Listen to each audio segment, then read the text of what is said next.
All right, everybody. Okay, so I put it on mute. So if you have a question, hit *6. I would love to hear your questions if you have any. Okay, so I'm going to go through some questions. These are questions I like to ask myself when I was selling real estate. Questions I think you should be looking at all the time. We're a little more than halfway through the year, 2 weeks past the halfway point. How you doing in your business? What's going on? What kind of changes have you made? What have you implemented? Okay, so the first question I have is, have I made the changes in my business that I needed to this year? Because we always make a plan from last year to this year, and there's always things you want to add to the plan, I'm hoping, right? So did you make the changes you were supposed to? And when I ask that question, everybody knows the answer. So last year you did X amount of deals. This year you want to do X amount of deals. There's always changes that go into your plan. Are you executing those? Are you executing? Like I'll give you an example. I coach a few people, and, they were really good at their sphere. They were really good at their farm, and they wanted to add in expired and for sale by owners. Did you do that? Did you do that? I got a really nice text from somebody this morning. I spoke at an office meeting last week when I was in Arizona, and she said to me, you gave me the motivation I needed to make a few more phone calls, and I listed a $1.2 million property over the weekend. I love those kind of messages I get. And, and the reason I bring that up is a lot of times it's just making the extra call or two. Just when you think you can't go a little further, you can go a little further. And you'll be shocked at what happens. We all have to work at getting a little outside our comfort zones, making the next call, okay, asking the next question, closing one more time on that listing presentation. Remember, you're qualifying for a job. So the changes I talked about making, have I actually implemented this year? And if I haven't, okay, I still have, half the year to do it. Right, so I would definitely recommend that you do that. Definitely recommend that you do that. All right. Anybody have any questions about that one? Hit *6, and I can hear you. Questions? All right. So that's one. So things I'm going to implement in my business plan, did I actually start doing them? All right. And if I haven't, you have half the year to do it. Make the changes. Just look at every one of us when we implement new things, it becomes uncomfortable. But then as soon as you implement it, within no time, it becomes comfortable, and you're like, why was I complaining so much? All right. The other thing is what about your sales skills? Do you have good sales skills? Do you feel good about what you're saying, the way you handle objections? All right. So if you're not, there's one way to solve that. Okay. I have the book of everything. There's scripts. There's objection handlers in there. Okay. Mike Ferry events this week. I'm going to be going for a few days of it myself. I know that he has great objection. I know because I have some of them are in my book. Okay, my book of everything. So you need to work on your sales skills. Part of that is role playing. I know a lot of people don't like role playing, but if you want to get better at this job, think about this. The average commission in our offices, okay, Vegas is about 14,000. California is probably about 20. Arizona is probably close to 20, 18 at least, right? So every time you take a listing, and if you're in Arizona, let's say it's $18,000 per side, that's $36,000 total. So when you show up, do you have a $36,000 presentation? They don't care that you're sharing half of it with somebody else. Okay, so think about that. Do I have a $36,000 presentation? If I don't, I need to work on it, You're hearing all kinds of things when you don't get it, like, oh, we love you, we'll get back to you, oh, we picked somebody. It's usually because you didn't show them the value. It's that simple. So I would say continue to work on if you watch golf at all, they're always working on they go to the driving range. They don't go, oh, now I'm on the tour, I'm just going to show up and play golf with it. No, they still practice all the time. The best ones do. You need to practice. And there's some areas where you're weak at. You don't have to be an incredible closer. I recommend that you're not. I would say ask a lot of questions, have a great presentation, and then closing's easy. All right. So if you do a great presentation, you don't have to be a hammer. with the close. All right. Next question is, am I tracking my numbers? Now, I know I lost most of you right there because I know in my coaching, very few people track their numbers. I know that the people who do, excuse me, have the biggest return on investment. They do. It's just that simple, folks. Look, think about this now. If I make the changes in my business that I need to, if I'm constantly working on my sales skills, if I'm tracking my numbers, I'm already in the top 10% of my office. I know that. Probably top 10% in the country. You might even be in the top 5%. Okay? And if you do that for a couple of years, you're in the top 1%. And then the top 0.5% of agents across the country. I know. This is my 38th year doing this, folks. Okay? I know exactly.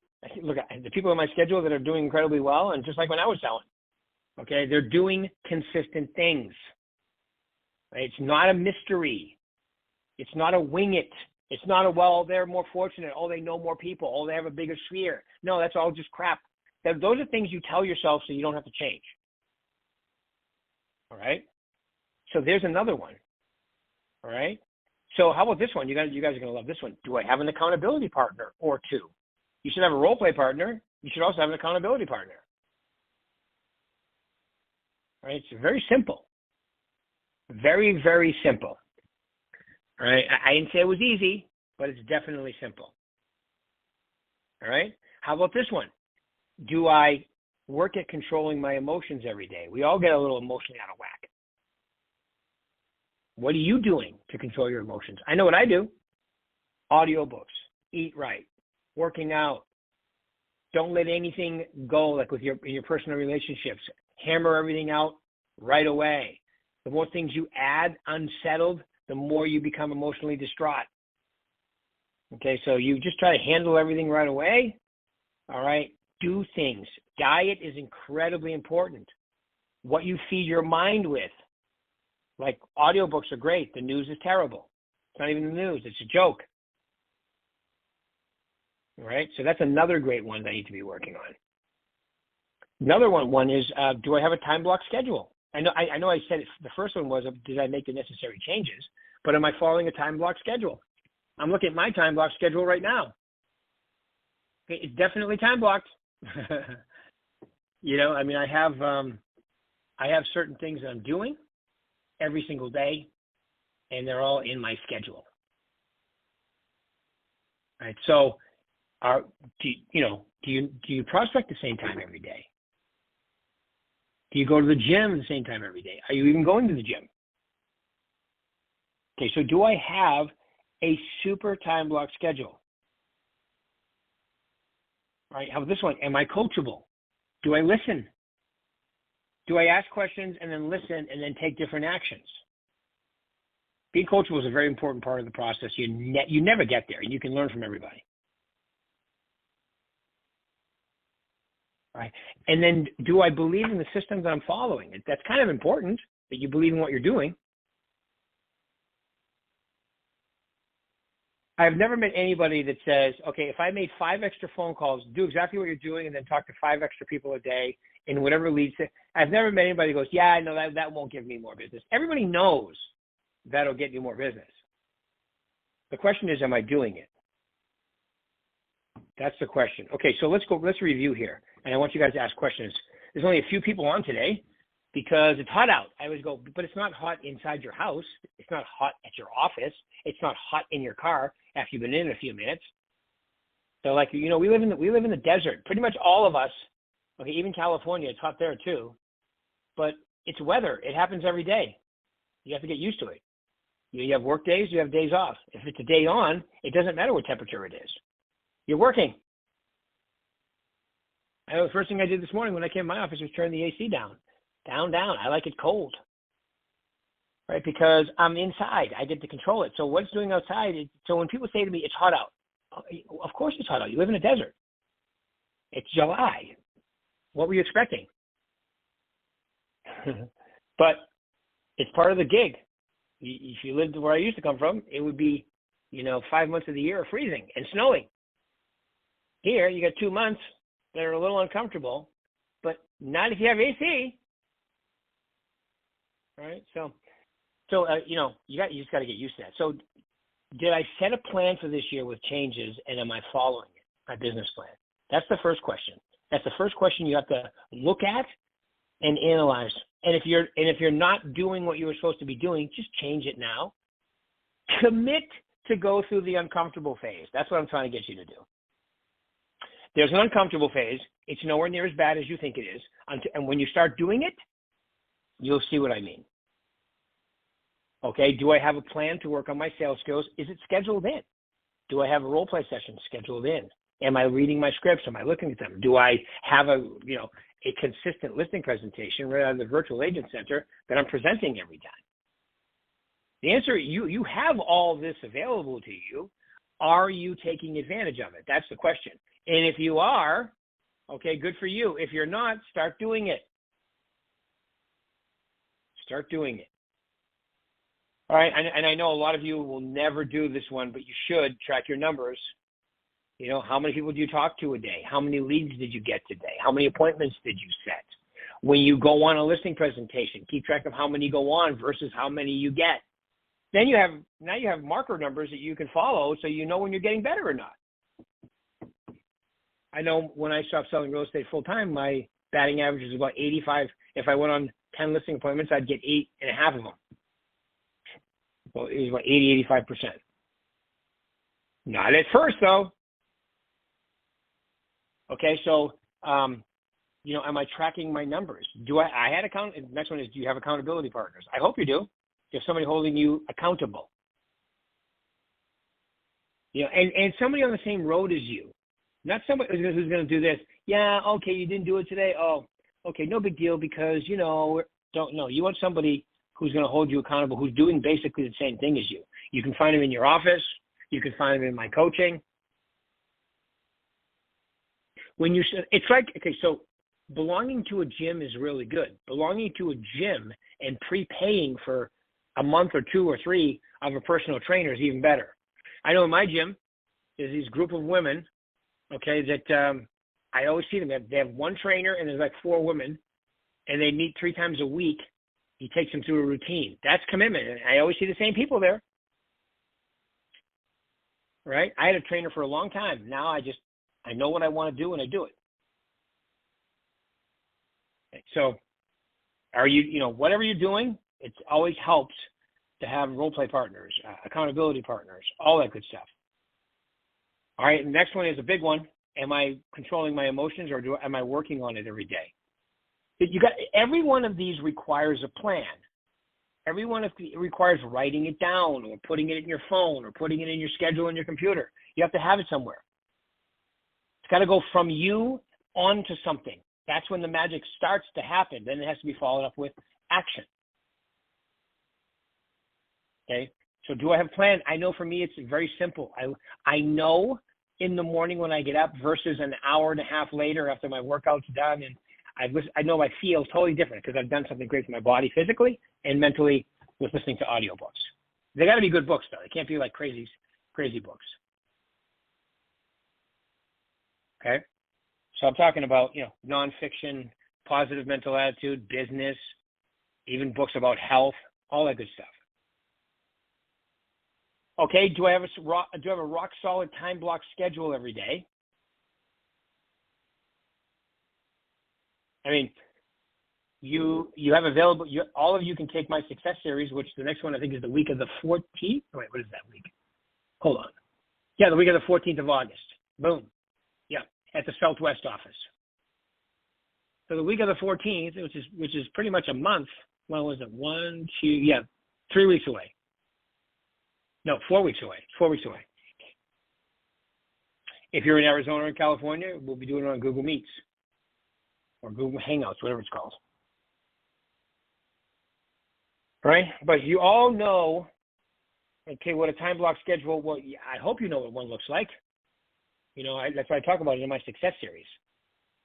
Right? Every one of us should have, or I'm just going to say this. I believe everybody knows what they need to be doing. Get up early, work out. The reason you want to work out early is because that, creating that mindset and, getting your body in motion, your metabolism cranking. That lasts with you all day when you do it in the morning. I mean, at night's good, but in the morning's the best for your physicality. I just listened to a book called Outlive, and he talks all about it. Like, you know, when you get older, number one thing you want to be working on is, yes, some aerobics, but you also want to make sure your resistance training is up there. You got to keep muscle. It's the number one thing that'll keep you healthy and less, you know, from getting injuries and so forth, is having muscle. Some people get too thin when they get older. You want to keep muscle. So if you have a little tumble, you're okay, or whatever. Okay, so all these things require thinking and they require a plan, but they're all something that I think most of us know the answers to. Right? So do I have a rock solid time block schedule? And if you don't, make one. If you want to know how to make one, join my coaching. I talk about that all the time. Join my coaching. And then there's the other question. Join my coaching, and am I coachable? Am I going to actually listen? Being coachable is so important. Everybody can learn something from anybody, pretty much. Some people you learn what not to do. Some people you learn what to do. Some people are really strong. And, you know, there's a lot of people that are very strong in their, you know, working their database, being a CRM. We've got some great people that do mailings. We've got people that love door knocking. You can learn from everybody. Your offices, most of your offices have incredibly rock solid agents in your office that you can learn from. Okay, so am I coachable, including your managers? And then the last one is, you know, do I believe in the system I'm following? I remember when I saw Deepak Chopra years ago, he said, the process guarantees the outcome. Am I that confident about my process? See, I knew when I was an agent, and people think I'm crazy when I say this, I did not worry about anything other than getting my workout done with energy, enthusiasm, and getting my contacts done when I got to the office. If I did those two things, everything else fell into place. Because I was going to have appointments. My assistant would be busy. My buyer agents would be busy. All that stuff would be busy if I was doing my job. Keeping inventory coming in the door. That's my only concern. And in today's market with our tight inventory, that's a great way to look at it. Should you be working with buyers? Of course. But if you have a couple active listings, you're always going to have buyers. You're going to have buyers that didn't get the house that you had listed. You sell them something else. There's no better feeling than going knocking in the neighborhood when you had 4 contracts on a house and you could only accept one of them, and you have 3 other people that would have bought that house. Right? You go around knocking the neighborhood with that kind of confidence. Okay, I know some agents even bring them, you know, black all the information out and bring the contracts with them so they can show sellers, hey, we had 3 people that would have bought this house. Have you ever thought about making a move? I love that. That's what a great mindset. So these are the questions that I'm thinking, okay, that I've always thought about as a salesperson, as a business person, as a solo entrepreneur. That's what you guys are, right? You're a walking, talking business. You need to be thinking of these kind of questions all the time.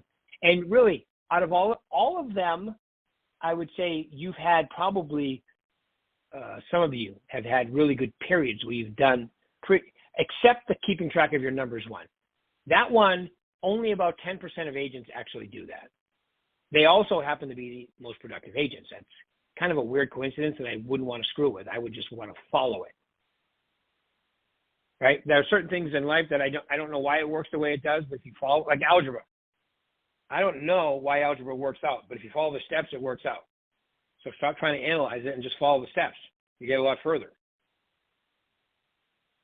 I don't know why that works, but it does. But as soon as you stop following the steps, it stopped working. It's amazing. So it's the same thing with your business, your health, your mindset, your personal relationships, your financial goals. If you have a plan and you follow it to the best of your ability, okay, it usually works out pretty good, and sometimes even better than you anticipated. One of my affirmations is, something incredible is right around the corner. I like that one because it's very global. It's open. It's not, see, everything else needs to be specific with your affirmations. I make $200,000. I sell 20 homes a year. I weigh, I am, those are all, your affirmations need to be I or I am. Then I like to have a couple global ones in there. And one of them is something incredible is right around the corner. Just keep moving. Okay, does that make sense, everybody? Okay, good. So there's the topic. Okay, does anybody have a question for me? Hit *6 and I can hear you. *6 and I can hear you.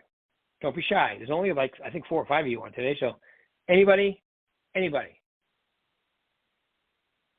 No questions. Everybody's got it all figured out. You're going to do everything we just mentioned. That's what I hear when no one answers. That means they're ready to do exactly what we just talked about. I recommend that you do that. And if you do, hey, how you doing? Oh, hey, it's Jackie. So this is a good reminder because you just reminded me of 2 things that I have not been doing consistently that I need to do consistently in my business. So I'm hearing you, and I'm taking accountability for it. Okay, good. Good, Jackie. Way to go. Good. Which one in particular, like which one sticks out to you the most? One was I haven't been consistent in my communications to those people that I've already reached out to, meaning sending them updates and newsletters. So I'm going to put a plan together to automate that this week. And the second thing is time blocking. So I know what I want to do, and I usually put it on a to-do list, but I'm going to now put it in my calendar scheduled as an appointment, so it's not an option to skip it. Okay, good. I love it. Perfect, Jackie. Way to go. Excellent. Love that. Yeah, I mean, that's really the key right there. I mean, the time block schedule is important. Also, the first one you said, use the virtual agent center, neighborhood reports, market reports, newsletters, all those different things you can send them. That don't send them all 3, but pick 1 or 2. I like the neighborhood reports because it's very hyper-local, right to their home. And the other one, the newsletters, is very, national. So that way you're giving them different information in 2 emails. And I'd only send it to them once a month. Don't send it to them every week. Send it to them once a month. Even once a quarter is okay, but I like once a month. Once a month to me, every 4 or 5 weeks is good. All right, Jackie, thank you for unmuting and asking. I love it, or making those statements. I love it. That's good. That's accountability. Now you've put it out in the universe. You have to do it now. It's a rule. All right. Anybody else? Questions? Questions? Comments? All right, ladies and gentlemen, we're right at time anyway, so keep it rocking. If I can do anything, as always, call me anytime. Remember, my coaching's always available, too. Just email my assistant, Lisa P. at bhhsnv.com. All right, guys, we'll talk soon. Thank you.